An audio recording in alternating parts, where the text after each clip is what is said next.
The morning mist clung to the grounds of Ashford Palace like a shroud of secrecy, but nothing could hide what was about to unfold within its ancient walls. Captain Marcus Bennet had served the Royal Guard for 15 years, and in all that time, he had never encountered a situation quite like this one. It began as routine as any other Tuesday. The palace security team was conducting their weekly vehicle inspections, a standard procedure that had been in place since the terrorist threats of the previous decade. Every car belonging to royal family members and senior staff underwent thorough examination, from engine compartments to trunk spaces. Captain Bennet was supervising the inspection of Lady Catherine Ashworth's silver Mercedes when guard Thomas Mitchell made the discovery that would change everything. Mitchell had been examining the vehicle's interior when his trained eye caught something unusual tucked beneath the passenger seat. "Captain," Mitchell called out, his voice carrying an edge of uncertainty, "you need to see this." Bennet approached the vehicle, his polished boots crunching softly on the gravel courtyard. The morning sun was beginning to burn through the mist, casting long shadows across the palace grounds. He could see Mitchell crouched beside the open passenger door, his face pale with concern. "What is it?" Bennet asked, though something in his gut already told him this wasn't going to be a simple matter. Mitchell carefully extracted a manila envelope from beneath the seat, handling it as if it might explode. The envelope was sealed, but through the thin paper they could see the outline of photographs and what appeared to be documents. "Should we open it, sir?" Mitchell asked. Bennet hesitated for a moment. Protocol dictated that any suspicious materials found during security sweeps should be reported immediately to the head of palace security. But something about this particular discovery felt different. The envelope hadn't been hidden carelessly. It had been deliberately placed in a location where it might eventually be found, but not immediately obvious. "Put on gloves first," Bennet instructed, pulling out his own pair of latex gloves from his security kit. "We need to handle this properly." With careful precision, Bennet opened the envelope. What he found inside made his blood run cold. There were photographs, dozens of them, showing Lady Catherine in what appeared to be secret meetings with individuals who were definitely not part of the royal circle. But it wasn't just the meetings that were troubling. It was the documents that accompanied them. The papers appeared to be communications between Lady Catherine and various media outlets, detailing private family conversations, personal struggles, and intimate details about the royal family's daily lives. There were email printouts, handwritten notes, and what looked like payment records for information that had been sold to tabloid newspapers. Bennet's mind raced as he processed what he was seeing. Lady Catherine Ashworth had married into the royal family 5 years ago, becoming the wife of Prince Alexander, the heir apparent. She had always maintained a perfect public image, charitable work, gracious public appearances, and what seemed to be a loving marriage to the future king. But these documents painted a very different picture. They showed a woman who had been systematically betraying her adopted family's trust, selling their secrets to the highest bidder. The evidence was damning, and if authentic, it represented one of the most serious breaches of royal security in decades. "Sir," Mitchell said quietly, "what do we do with this?" Bennet looked around the courtyard, ensuring they were alone. The palace grounds were quiet at this hour, with most of the staff still attending to their morning duties inside the building. But he knew that wouldn't last long. Soon, the courtyard would be bustling with activity as preparations began for the day's official events. "We take this directly to Prince William," Bennet said, using the code name they used for Prince Alexander during security communications. "This cannot wait for normal channels." The two guards sealed the evidence back in the envelope and made their way through the palace's labyrinthine corridors toward the prince's private study. Bennet had been in service long enough to know that moments like these defined careers and sometimes changed the course of history itself.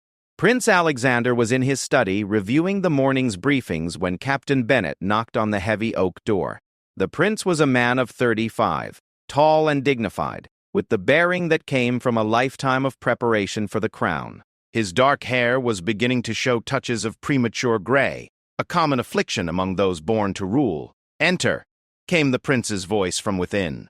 Bennet stepped into the study, a room lined with leather-bound books and dominated by a massive mahogany desk that had belonged to kings for 3 generations. The prince looked up from his papers, immediately sensing the gravity of the situation from Bennet's expression. "Your Royal Highness," Bennet began, his voice formal but urgent. We have discovered something during this morning's security sweep that requires your immediate attention. Prince Alexander set down his pen and gave Bennett his full attention. What kind of discovery? Bennett placed the envelope on the desk. This was found concealed in Lady Catherine's vehicle during routine inspection. The contents are significant. The prince's expression didn't change, but Bennett could see the slight tightening around his eyes that indicated concern. Alexander had always been known for his composure, even in difficult situations. It was a trait that served him well in his role, but Bennett wondered how that composure would hold up against what he was about to see. "Show me," the prince said simply. Bennett carefully opened the envelope and laid out the photographs and documents across the desk. He watched as Prince Alexander's face went through a series of subtle changes: confusion, recognition, and finally, a cold anger that was more frightening than any explosive rage might have been. For several long minutes, the prince examined each piece of evidence in silence. He picked up photographs, studied documents, and read through email exchanges. Bennett and Mitchell stood at attention, waiting for some indication of how to proceed. Finally, Prince Alexander looked up. "How long have you had this?" "We discovered it approximately 30 minutes ago, Your Highness. You are the first person we brought it to." "And you're certain this was found in Catherine's vehicle?" "Yes, sir. Guard Mitchell discovered it personally. I supervised the examination."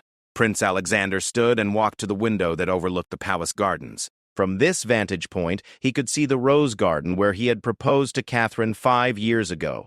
It had been a fairy tale moment, captured by palace photographers and celebrated around the world. Now, looking at those same roses, he felt as if he were seeing them for the first time through a lens of betrayal.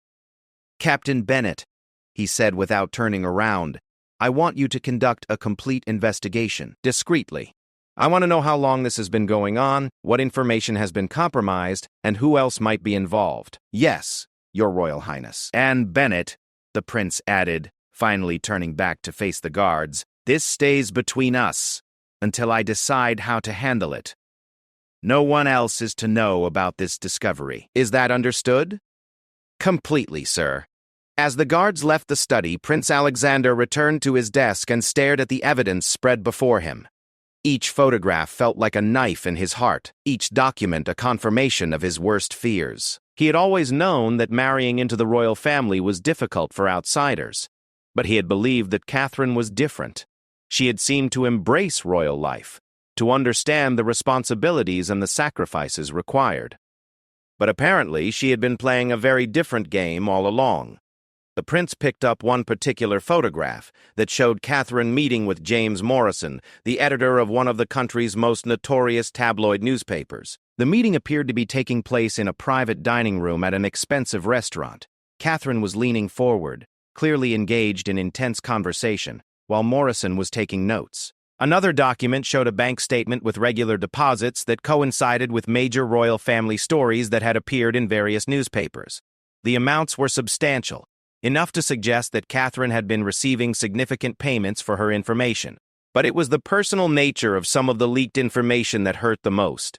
There were details about private family dinners, arguments between family members, health concerns, and financial matters that only someone with intimate access could have known. Catherine hadn't just been selling random palace gossip. She had been systematically betraying the trust of people who had welcomed her as family. Prince Alexander thought about his younger sister, Princess Margaret, whose struggle with anxiety had been exposed in one of the tabloids 6 months ago. The article had included details that could only have come from someone present during private family discussions. Now he knew the source.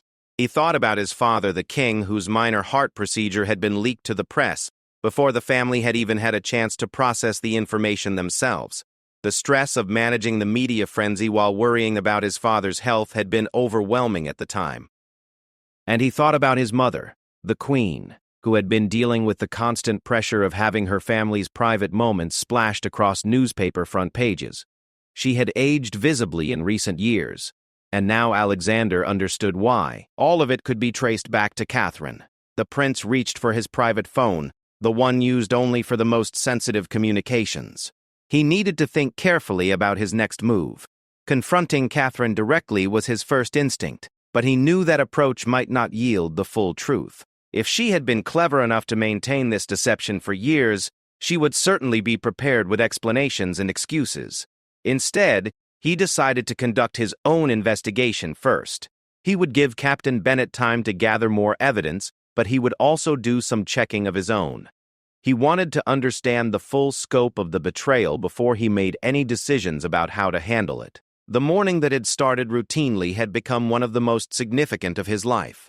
Prince Alexander sat back in his chair and tried to process the magnitude of what he had learned. His marriage, his family's privacy, his trust in those closest to him, everything had been called into question by a simple security sweep. As he looked out at the palace grounds, he couldn't help but wonder what other secrets might be hidden in plain sight. If Catherine had been capable of this level of deception, what else might he have missed? How many other people in his inner circle might have their own agendas? The afternoon ahead was filled with official duties, a ceremony honoring military veterans, a meeting with foreign dignitaries, and a state dinner that evening. But now all of those responsibilities felt secondary to the personal crisis that was unfolding behind palace walls. Prince Alexander gathered the evidence and locked it in his private safe. Then he straightened his shoulders and prepared to face the day ahead, knowing that by evening, everything in his life might be very different. The discovery in Catherine's car was just the beginning. Captain Bennet worked with the efficiency of a man who understood that discretion was paramount. Within hours of his meeting with Prince Alexander, he had assembled a small team of his most trusted guards to begin what would become the most sensitive investigation in recent palace history. The team consisted of Bennet himself, Guard Mitchell, who had made the initial discovery, and Detective Inspector Sarah Crawford, a former Scotland Yard investigator who now handled internal security matters for the palace. Crawford was known for her methodical approach and her ability to uncover truth from the smallest details. Their first task was to examine Lady Catherine's movements over the past several months. Using palace security footage, staff schedules, and official engagement calendars, they began to piece together a timeline of her activities. What they discovered was troubling. The security cameras showed Catherine making frequent trips to locations not on her official schedule. She would often leave the palace during periods when she claimed to be resting or attending to personal matters. The destinations varied, but several were restaurants and hotels where she could meet people privately, without attracting attention. Detective Inspector Crawford had obtained the phone records for Catherine's official palace mobile device, but she quickly realized that the lady likely had a second phone for her clandestine activities. This was confirmed when they discovered purchase records showing Catherine had bought a prepaid mobile phone using cash 6 months ago. "She's been planning this for a long time," Crawford observed as she studied the evidence in Bennet's office. "This isn't opportunistic behavior. This is systematic, organized betrayal." Bennet nodded grimly. "The question is, how do we prove it without alerting her to our investigation?" Their breakthrough came from an unexpected source. Palace staff member Maria Santos, who served as Catherine's personal assistant, approached Bennet with concerns that had been troubling her for months. "I wasn't sure if I should say anything," Maria confided during a private meeting in Bennet's office. "But Lady Catherine has been acting strangely lately. She's been very secretive about her schedule, and she's asked me to lie about her whereabouts on several occasions." Maria went on to explain that Catherine had been receiving phone calls that she would only take in private, and that she had been asking unusual questions about other family members' schedules and activities. She wanted to know when Princess Margaret would be visiting her therapist and when the king's medical appointments were scheduled, Maria said. "At the time, I thought she was just being considerate, wanting to avoid conflicts with family activities. But now, Bennet and Crawford exchanged glances. This was exactly the kind of information that had been appearing in newspaper articles. "Has she asked you to do anything else unusual?" Crawford asked. Maria hesitated, then reached into her purse and pulled out a small recording device. "She gave me this last week. She said she wanted me to record conversations during family dinners for her personal diary, but it seemed strange. Why would she need to record conversations she was already present for?" The revelation about the recording device was a game changer. It proved that Catherine was actively trying to gather evidence of private family conversations, presumably to sell to the media. Bennet and Crawford now had concrete proof of intent, not just circumstantial evidence. Meanwhile, Prince Alexander was conducting his own quiet investigation. Using his access to royal financial records, he had discovered that Catherine had opened a private bank account shortly after their marriage. Regular deposits to this account corresponded exactly with major royal stories that had appeared in the tabloid press. But it wasn't just the money that troubled him. As he reviewed the timeline of leaked stories, he realized that some of the most damaging articles had appeared during particularly vulnerable times for the family. When his sister was struggling with her mental health, when his father was dealing with health concerns, when family tensions were at their highest. These were precisely the moments when Catherine had chosen to sell their private pain to the public. The prince also discovered that Catherine had been in regular communication with several journalists and editors, not just James Morrison. She had been playing multiple outlets against each other, selling the same information to the highest bidder or creating exclusive deals that would generate maximum media attention. One particularly damaging revelation was Catherine's role in the leak about Princess Margaret's relationship troubles. The princess had confided in Catherine about her marriage difficulties during a private conversation, trusting her sister-in-law to keep the information confidential. Within days, intimate details of the conversation had appeared in 3 different newspapers, causing tremendous pain for Princess Margaret and her husband. Prince Alexander remembered how devastated his sister had been by that betrayal, how she had wondered which family member could have violated her trust so completely. The irony was that Margaret had actually defended Catherine when suspicions arose, insisting that her sister-in-law would never betray the family's confidence. As the investigation continued, a disturbing pattern emerged. Catherine hadn't just been selling information randomly. She had been strategically creating stories that would generate maximum drama and public interest. She had been asking leading questions during family gatherings, steering conversations toward topics that would make good newspaper copy. Detective Inspector Crawford discovered that Catherine had even been staging some situations for the cameras. Several paparazzi photos that had supposedly caught the family in candid moments had actually been orchestrated by Catherine herself. She would tip off photographers about the family's private activities, ensuring they would be in position to capture supposedly spontaneous moments. "She's been treating the royal family like a reality television show," Crawford observed during one of their investigation meetings. "She's been creating drama and conflict specifically to generate stories she could sell." The scope of the betrayal was staggering. Over the past 3 years, Catherine had been responsible for nearly every major leak of private royal family information. She had systematically violated the trust of everyone who had welcomed her into their family, turning their love and acceptance into profit. But perhaps the most troubling discovery was evidence that Catherine had been planning an even bigger betrayal. Hidden in her private computer files, investigators found the outline for a tell-all book about her life in the royal family. The book proposal promised shocking revelations about life behind palace walls and included detailed descriptions of private family moments, personal struggles, and intimate conversations. The book deal, if completed, would have been worth millions of dollars and would have caused irreparable damage to the royal family's reputation. It would have exposed not just embarrassing details, but also security information and personal vulnerabilities that could have put family members at risk. Prince Alexander felt physically ill when he read the book proposal. Catherine had documented conversations he thought were private moments between a husband and wife. She had recorded his fears, his doubts, his struggles with the pressure of being heir to the throne. Every intimate moment of their marriage had apparently been material for her potential book. The investigation also revealed that Catherine had been in contact with foreign media outlets, including some in countries that were not particularly friendly to the crown. The implications for national security were serious enough that Bennett felt compelled to inform the head of palace security about at least that aspect of their findings. As the evidence mounted, Prince Alexander struggled with how to handle the situation. His first instinct was still to confront Catherine directly, to demand an explanation and give her a chance to defend herself. But he also knew that any confrontation needed to be carefully planned to ensure she couldn't destroy evidence or warn any accomplices. The personal pain was almost unbearable. Every shared moment of their marriage now felt contaminated by the knowledge that Catherine had been using their relationship for profit.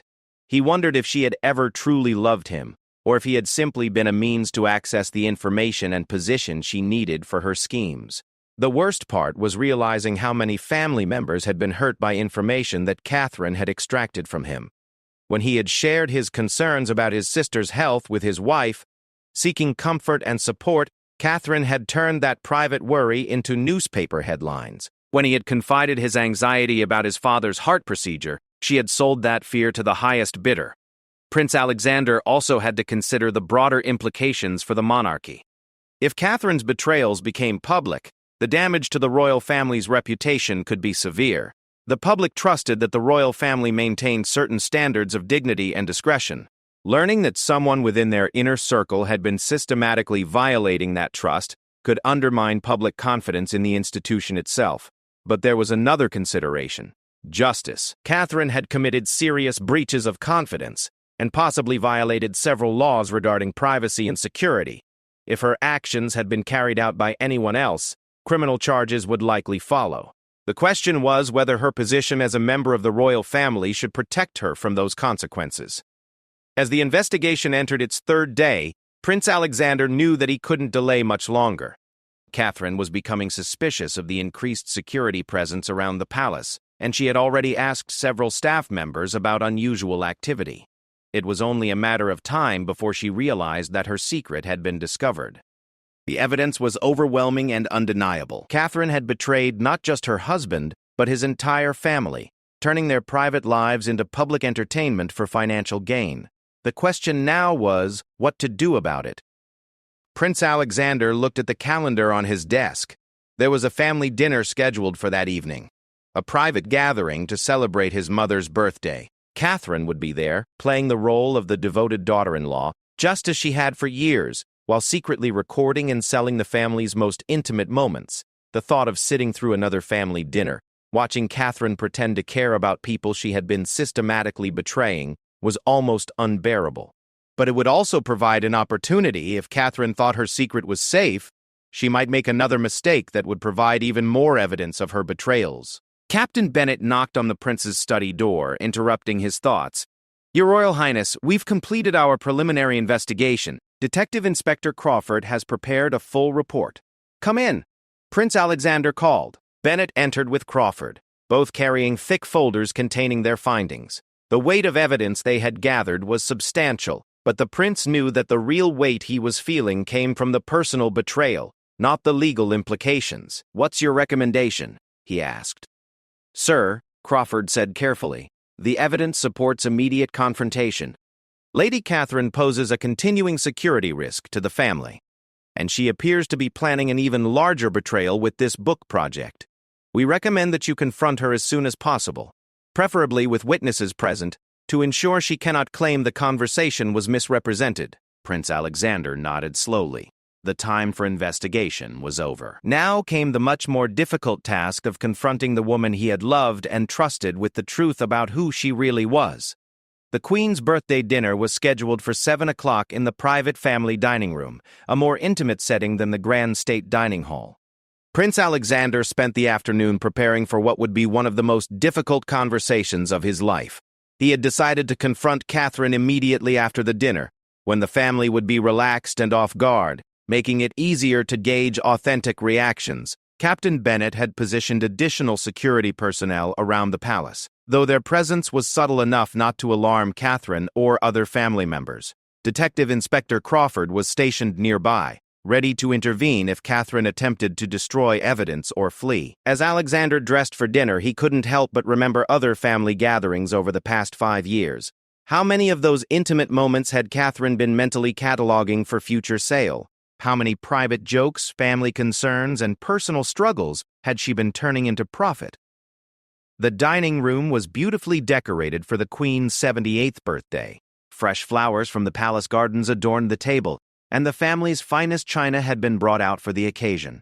It should have been a celebration, but Alexander felt as though he were attending a funeral for his marriage. Catherine arrived looking radiant in a navy blue dress that complemented her blonde hair perfectly. She kissed Alexander warmly and presented the Queen with a thoughtfully chosen gift, a first-edition book of poetry that Her Majesty had mentioned admiring weeks earlier. To anyone watching, she appeared to be the perfect daughter-in-law, attentive and loving. But Alexander now noticed things he had missed before, the way Catherine's eyes darted around the room, taking in details. The way she steered conversations toward topics that might generate interesting information. The way she subtly encouraged family members to share personal details by asking seemingly innocent questions. "How is your new meditation therapy working, Margaret?" Catherine asked the princess with apparent concern. "I know you were nervous about starting it." Alexander watched his sister's face light up as she began to describe her progress with anxiety management. Margaret had been reluctant to try therapy, and her decision to do so had been a private family matter. Now Alexander realized that Catherine was probably gathering material for another newspaper story. The king, looking healthier than he had in months, was in good spirits and shared stories about his recent visit to a military hospital. Again, Catherine listened with what seemed like genuine interest, but Alexander could now see the calculating look in her eyes as she absorbed details about his father's activities and health. "Alexander, you seem distracted tonight," the queen observed. "Is everything all right?" "Just some work matters on my mind," Alexander replied, forcing a smile. "Nothing that can't wait until after our celebration." But his mother's sharp eyes studied him for a moment longer. The queen had developed an almost supernatural ability to sense when something was troubling her family members. Alexander hoped she wouldn't probe further, at least not until after he had dealt with Catherine. The conversation during dinner ranged from family news to current events, from upcoming royal engagements to personal plans for the summer holidays. Alexander found himself analyzing every topic through the lens of his new knowledge. Which of these details would appear in newspapers within the week? Which personal revelations would Catherine sell to the highest bidder? When Margaret mentioned that she and her husband were considering marriage counseling, Alexander felt physically sick.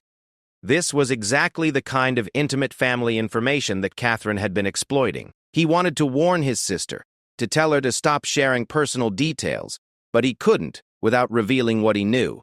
Catherine played her role perfectly throughout the evening. She laughed at the king's stories, complimented the queen's choice of wine, and seemed genuinely interested in everyone's news.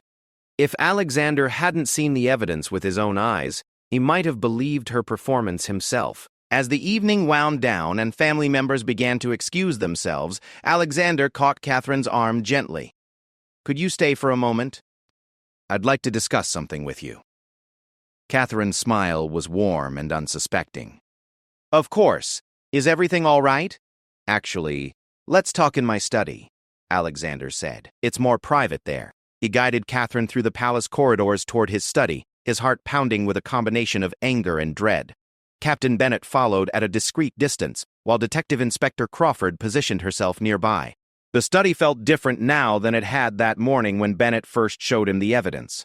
The leather-bound books and family portraits that usually provided comfort now seemed to be witnesses to what was about to unfold. "Alexander, you're making me nervous," Catherine said with a laugh as they entered the study. "You've been acting strangely all evening. What's going on?"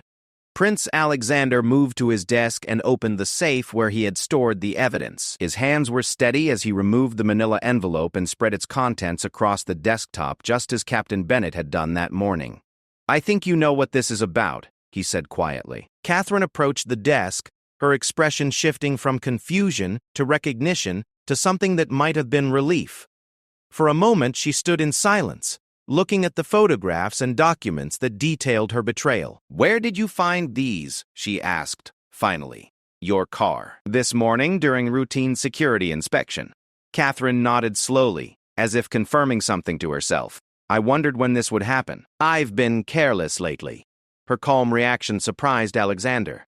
He had expected denials, excuses, or at least some show of remorse. Instead, Catherine seemed almost resigned, as if she had been preparing for this moment. "Careless?" Alexander repeated. "Catherine, you've been systematically betraying my family for years. This isn't about being careless. This is about deliberately violating our trust." Catherine moved to the window, looking out at the gardens where they had walked together countless times during their courtship and marriage. "You wouldn't understand," she said. "You were born into this world. You've never had to fight for recognition, for independence, for your own identity. So you decided to sell our privacy, to turn our private lives into entertainment?" Catherine turned back to face him, and for the first time since he had known her, Alexander saw something cold and calculating in her expression. Your family never accepted me. Not really. I was always the outsider, always being judged and measured against impossible standards. That's not true, and you know it, Alexander said, his voice rising slightly. My mother treated you like her own daughter. Margaret confided in you like a sister. My father, Your father tolerated me, Catherine interrupted. Your mother was polite. Margaret was kind. But I was never truly one of you. I was always Lady Catherine, the American who married into the royal family. Never just Catherine, never just family. Alexander stared at her, struggling to process her words. So your solution was to betray us? To sell our secrets to newspapers? My solution was to take some control over my own life, Catherine said. Do you have any idea what it's like to have every aspect of your existence managed by other people? What to wear, where to go, what to say, how to behave? I felt like a prisoner in a gilded cage. But you weren't a prisoner, Alexander protested. You chose this life. You knew what marriage to me would mean. Catherine laughed, but there was no humor in it. I thought I knew.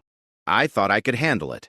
But I had no idea how suffocating it would become. The only time I felt like myself was when I was controlling the narrative, when I was deciding what information would become public and when. Alexander felt as though he were talking to a stranger. This cold, calculating woman bore no resemblance to the person he had fallen in love with and married. The information you sold wasn't just about you, Catherine. You exposed Margaret's struggles with anxiety. You leaked details about my father's health. You turned our private family moments into public entertainment. And the public loved it, Catherine said matter-of-factly. People are fascinated by your family. They want to know what happens behind palace walls. I was simply giving them what they wanted. For money, Alexander said. You did this for money. I did this for independence, Catherine corrected. The money was just a means to an end. I was building a future for myself, a life that wouldn't be completely dependent on your family's approval. Alexander picked up the book proposal that investigators had found on her computer. And this tell-all book you were planning? For the first time, Catherine looked slightly uncomfortable. You weren't supposed to see that. Obviously, but I have seen it, Catherine. You were planning to expose every private moment of our marriage, every intimate conversation, every family secret you could remember. How could you do that to people who trusted you? Catherine's composure finally cracked slightly. Because I knew this day would come eventually. I knew that sooner or later you would decide I wasn't suitable to be your wife. I was preparing for the inevitable. What are you talking about? I never gave you any indication. You didn't have to, Catherine said. I could see it in your eyes, in your family's eyes. The constant evaluation, the subtle disappointments when I didn't meet expectations. I was never going to be good enough, was I? Alexander felt a moment of doubt. Had they really made Catherine feel so unwelcome? Had their efforts to help her adjust to royal life come across as criticism and rejection? But then he looked at the evidence spread across his desk, the photographs of secret meetings, the bank records showing payments for sold information, the documented betrayals of people who had trusted her. Whatever Catherine's motivations, her actions had caused real harm to real people. Even if you felt unwelcome, Alexander said carefully, that doesn't justify what you've done. You could have talked to me about your concerns. You could have asked for help adjusting to royal life. Instead, you chose to betray us. Would you have listened? Catherine asked. Really? Would you have been willing to change anything about how this family operates? Would you have stood up to your mother and father on my behalf? Alexander wanted to say yes, but the word stuck in his throat. Would he have been willing to challenge family traditions and expectations for Catherine's sake? He honestly wasn't sure. That's what I thought, Catherine said, reading his hesitation. You all expected me to adapt, to conform, to disappear into the role you had created for me. Well, I refused to disappear. So instead, you made us all disappear, Alexander said. You turned us into characters in your story, people to be exploited for profit. Catherine's expression hardened again. Don't be so dramatic. Your family has survived much worse scandals than anything I've caused. This isn't about survival, Alexander said. This is about trust. This is about the fact that I shared my deepest fears and concerns with you, believing I was talking to my wife, only to have them appear in newspapers weeks later. And, for the first time since the conversation began, Catherine looked genuinely uncomfortable. The personal things you told me, I never meant for those to become public. But they did become public, didn't they? Because once you started down this path, you couldn't control it anymore. You became addicted to the power, the money, the sense of control. Catherine was quiet for a long moment, looking again at the evidence spread across Alexander's desk. What happens now? She asked finally.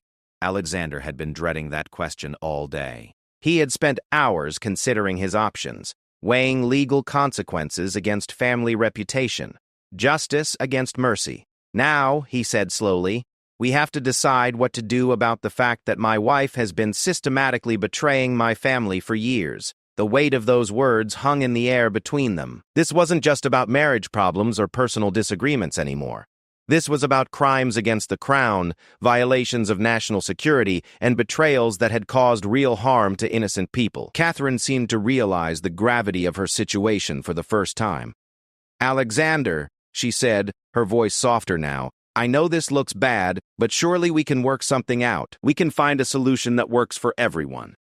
But as Alexander looked at her, he realized that the woman he had loved no longer existed, if she ever had. In her place stood someone who had been using him and his family for years, someone who saw their pain as profit and their trust as weakness. The confrontation had revealed the truth, but it had also revealed something else. Their marriage had been built on a foundation of lies and manipulation. There was no going back from that realization. Prince Alexander spent a sleepless night weighing his options. Catherine had returned to their shared quarters after their confrontation, but the atmosphere between them was arctic.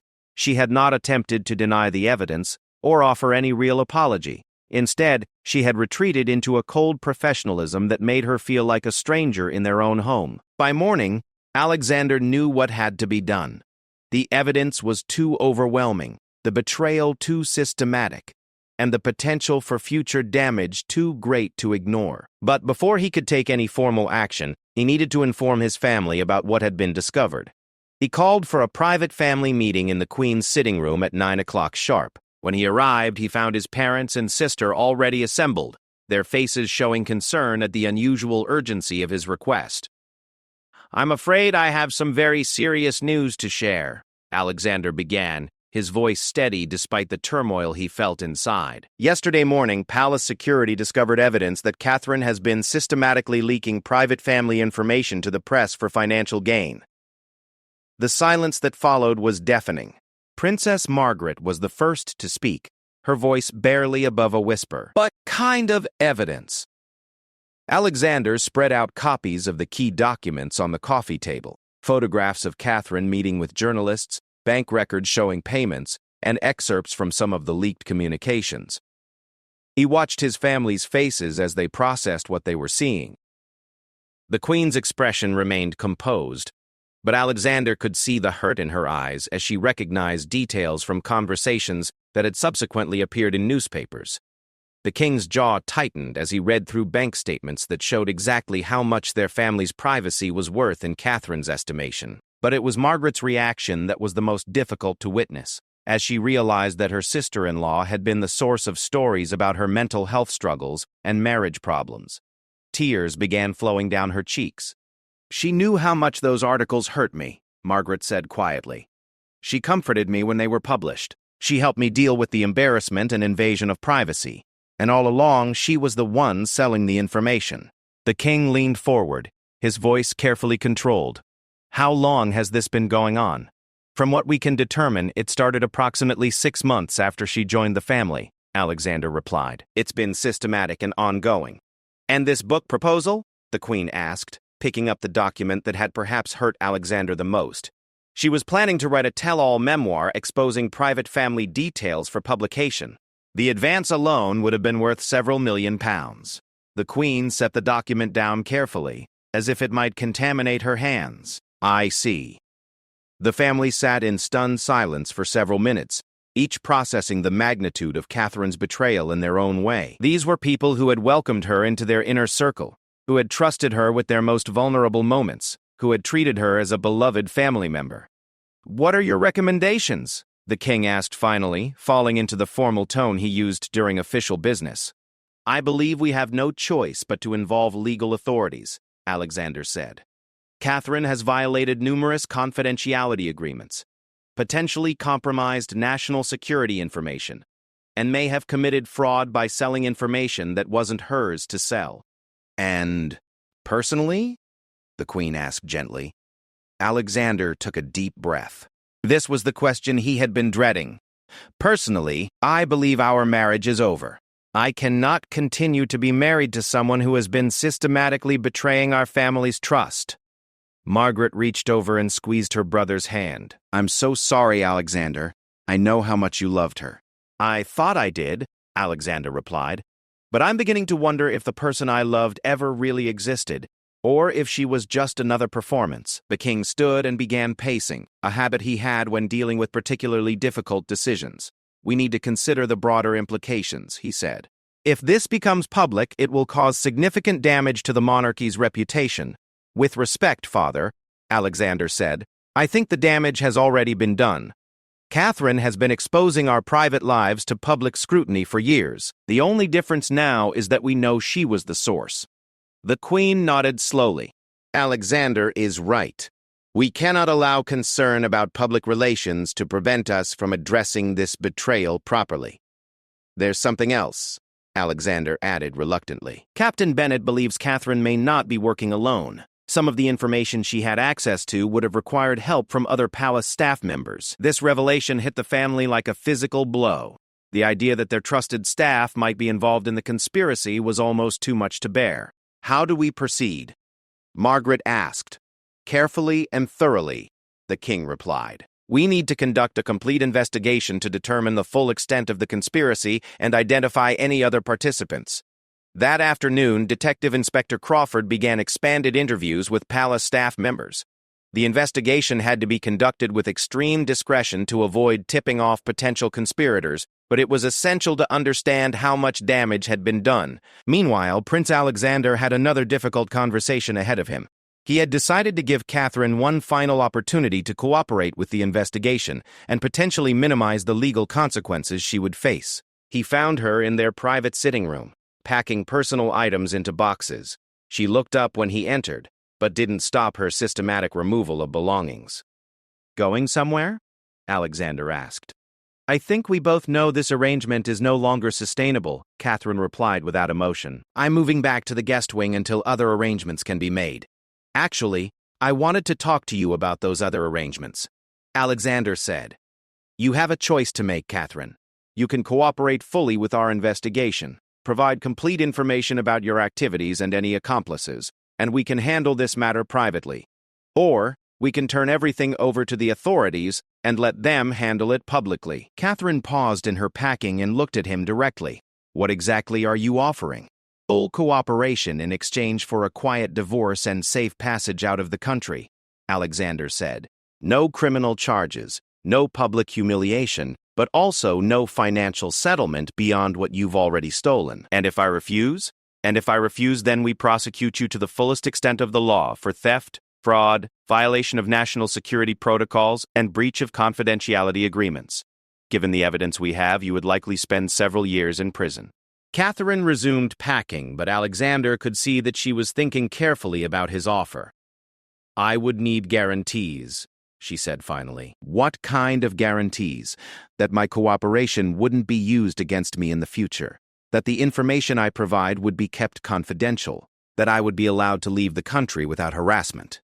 Alexander considered her demands. They were reasonable under the circumstances, and cooperation would certainly make the investigation easier and more complete. "I can agree to those terms," he said, "but only if your cooperation is complete and honest. If we discover you've withheld information or lied about your activities, all agreements are void." Catherine nodded slowly. "I understand. Then let's start with the most important question," Alexander said. "Who else was involved?" Catherine set down the photograph she had been wrapping and turned to face him fully. For the first time since the confrontation began, she looked genuinely conflicted. "There were 3 others," she said quietly. "Maria Santos, your personal assistant. James Bradley from the kitchen staff. And—" She paused, as if the next name was particularly difficult to say. "And who?" Alexander prompted. "And Lady Eleanor Fitzpatrick." Alexander felt his blood run cold. Lady Eleanor was his mother's private secretary, a woman who had served the royal family for over 20 years and was privy to some of their most sensitive information. "Eleanor?"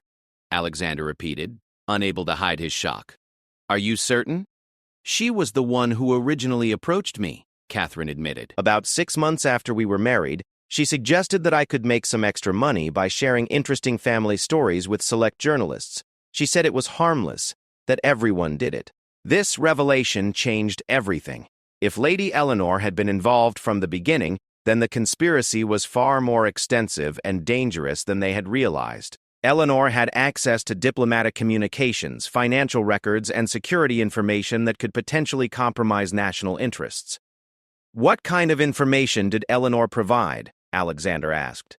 "Everything," Catherine said. "Financial details, security protocols, diplomatic communications, personal medical information. She had access to files and documents that I never could have obtained on my own." Alexander realized that he needed to inform his father immediately. If Lady Eleanor was involved, then the security breach was far more serious than they had initially understood. "Catherine," he said urgently, "I need you to write down everything you remember about Eleanor's involvement. Every meeting, every piece of information she provided, every instruction she gave you. Can you do that?" Catherine nodded. "Yes, but Alexander, there's something else you need to know." "What?" "Eleanor wasn't doing this for money. She has a different motivation, one that I think you'll find much more troubling." Alexander waited for her to continue, but Catherine seemed to be gathering courage for what she was about to reveal. "She's been working with foreign intelligence services," Catherine said finally. "The money I received was just a cover. Eleanor was using our information sharing to pass intelligence to hostile governments." The room seemed to spin around Alexander as the full implications of this revelation hit him. What had started as a personal betrayal by his wife had apparently been a cover for a much more serious national security breach. "Which governments?" he asked, his voice barely steady. "I don't know for certain," Catherine admitted. "Eleanor kept those details from me. But based on some conversations I overheard, I believe it involved multiple countries, including some that are considered threats to British interests." Alexander realized that this was no longer a private family matter. This was a national security crisis that would require immediate intervention from the highest levels of government. The royal family had been infiltrated by foreign intelligence services, and their private information had been used for purposes far more dangerous than tabloid headlines. As Catherine continued to pack her belongings, Alexander left the room to make the most difficult phone call of his life. He needed to inform the Prime Minister that the royal family had been the victims of an international espionage operation, and that his own wife had been an unwitting participant in compromising British national security. The personal betrayal was devastating, but the implications for the crown and the country were potentially catastrophic. Within hours of Catherine's revelation about Lady Eleanor Fitzpatrick, Ashford Palace became the center of the most significant security operation in recent royal history. MI5 agents arrived under the cover of routine maintenance workers, while the palace's normal operations continued to maintain the illusion that nothing unusual was happening. Prince Alexander found himself in the unprecedented position of briefing the director of MI5, the Prime Minister, and the head of palace security about how his marriage had inadvertently exposed the royal family to foreign intelligence services. The meeting took place in the Queen's private study, with only the most essential personnel present. "Your Royal Highness," Director Margaret Thornton of MI5 said, "I want to assure you that we're treating this matter with the utmost seriousness. We have teams standing by to arrest Lady Eleanor and the other conspirators the moment we have enough evidence to ensure successful prosecutions." The Prime Minister, Robert Harrison, leaned forward in his chair. "The immediate priority is determining what information has been compromised, and which foreign services have been involved. We may need to revise security protocols not just for the royal family, but for several government departments. Alexander nodded, though he was still struggling to process the magnitude of what had been discovered. Catherine has agreed to provide full cooperation in exchange for immunity from prosecution and safe passage out of the country. Under the circumstances, that seems like a reasonable arrangement. The director agreed. Her cooperation will be essential for understanding the full scope of the operation. Over the next 24 hours, a carefully orchestrated series of arrests took place. Lady Eleanor was taken into custody at her home, while Maria Santos and James Bradley were detained at the palace. The arrests were carried out with maximum discretion to avoid alerting any other potential conspirators or foreign handlers. Catherine spent hours in debriefing sessions with MI5 agents, providing detailed information about her contacts with Eleanor, the types of information that had been requested, and the methods used to communicate with outside parties. Her cooperation was complete and apparently honest, which surprised even Alexander given the deceptions she had maintained for so long. The interrogation of Lady Eleanor revealed the true scope of the conspiracy. She had been recruited by foreign intelligence services nearly 5 years ago, shortly before Alexander announced his engagement to Catherine. The timing had not been coincidental. Eleanor had specifically targeted Catherine as a potential asset who could provide insider access to the royal family. "She played me perfectly," Catherine told Alexander during one of their final conversations before her departure. "She made it seem like selling stories to newspapers was a harmless way to make extra money and gain some independence. I had no idea I was being used as a front for espionage activities." Alexander wanted to feel sympathy for Catherine, but the betrayal still cut too deep. "Did you ever suspect that something more serious was going on?" Looking back, there were signs. Eleanor was always very specific about what information she wanted, and some of her requests seemed strange for tabloid stories. "She was particularly interested in your father's health records and your security arrangements." The investigation revealed that Eleanor had been passing sensitive information to at least 3 different foreign intelligence services, using the newspaper payments as a way to obscure the financial trail. The damage assessment would take months to complete, but preliminary reviews suggested that significant security protocols would need to be revised. Princess Margaret was perhaps the most affected by the revelations. Learning that her private struggles had been not just tabloid fodder but potential intelligence assets left her feeling violated in ways that would take time to heal. "I keep thinking about all the conversations I had with Eleanor over the years," she confided to Alexander. "Every time I shared something personal with her, I thought I was talking to someone who cared about our family. Instead, she was cataloging everything for her foreign contacts." The Queen, characteristically, focused on practical matters. "We need to conduct a complete review of all personnel with access to sensitive information," she told Alexander. "This cannot happen again." But it was the king who perhaps understood best the broader implications of what had occurred. "This isn't just about us," he said during a private family meeting. "If foreign governments can infiltrate the royal household this successfully, it raises questions about the security of all British institutions." As the investigation continued, Alexander found himself dealing with the personal aftermath of his shattered marriage. The legal proceedings for divorce would be handled quietly and quickly, with both parties agreeing to a no-fault dissolution that would avoid public testimony about Catherine's activities. Catherine prepared to leave the country permanently, returning to the United States where she planned to disappear into private life. The agreement with the government included provisions that prevented her from ever writing or speaking publicly about her time in the royal family, with severe financial and legal penalties for any violations. On her final day at the palace, Catherine came to Alexander's study for a last conversation. She looked different, older perhaps, and definitely sadder than the vibrant woman who had arrived 5 years earlier full of hope for her new life. "I want you to know," she said quietly, "that despite everything that happened, my feelings for you were real, at least in the beginning." Alexander studied her face, looking for signs of the woman he had fallen in love with. "What changed?" "The pressure," Catherine replied. "The constant scrutiny, the feeling that I could never be good enough, the loss of any sense of personal autonomy. When Eleanor offered me a way to feel some control over my situation, it seemed like salvation. I didn't realize it was actually a trap." "Do you regret it?" Catherine was quiet for a long moment. "I regret the pain I caused your family. I regret that I wasn't strong enough to handle royal life without compromising my values. But I don't regret trying to find some independence, even if I went about it in the wrong way." After Catherine's departure, life at Ashford Palace slowly returned to a new normal. Security protocols were completely overhauled, with new vetting procedures for all staff members and enhanced protection for sensitive information. The family began the difficult process of rebuilding trust and healing from the betrayal. Alexander threw himself into his royal duties, using work as a way to process his emotions about the marriage's collapse.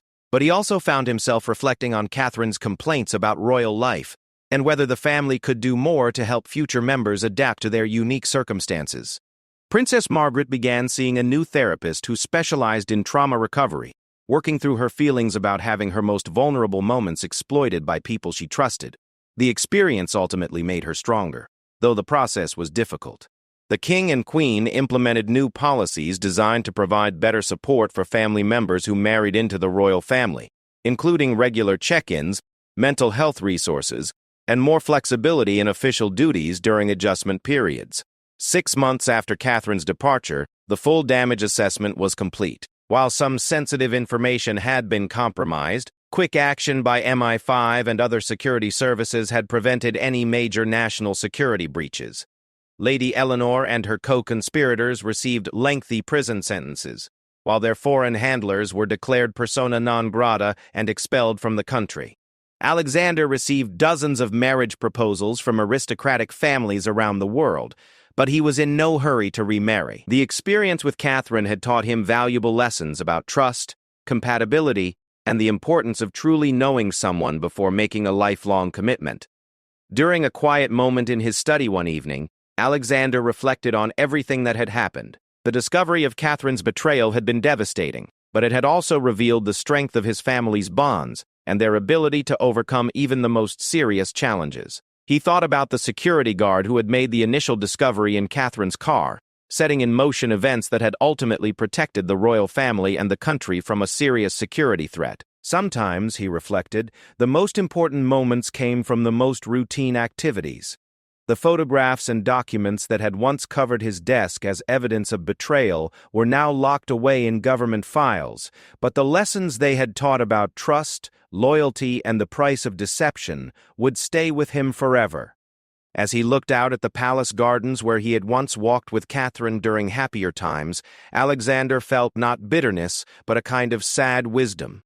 He had learned that love without trust was meaningless, that position and privilege came with responsibilities that could not be ignored, and that the people closest to you sometimes posed the greatest threats.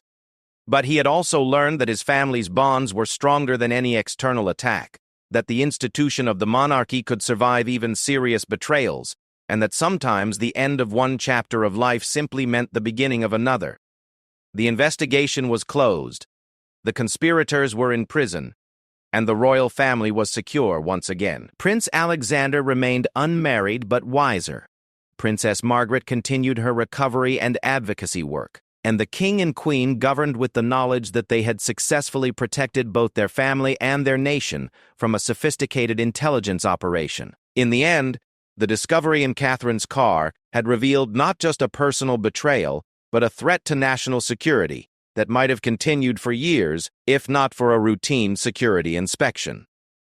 The price had been high, a marriage destroyed, trust shattered, and privacy violated. But the alternative could have been far worse. The royal family had faced their greatest internal threat in generations and emerged stronger, more secure, and more united than ever before. The guards who had discovered the evidence were quietly commended for their vigilance. The investigation team was recognized for their professionalism, and new protocols were put in place to prevent similar breaches in the future. Life at Ashford Palace continued, as it had for centuries, adapting to new challenges while maintaining the dignity and service that defined the monarchy. The crisis was over, but its lessons would endure for generations to come.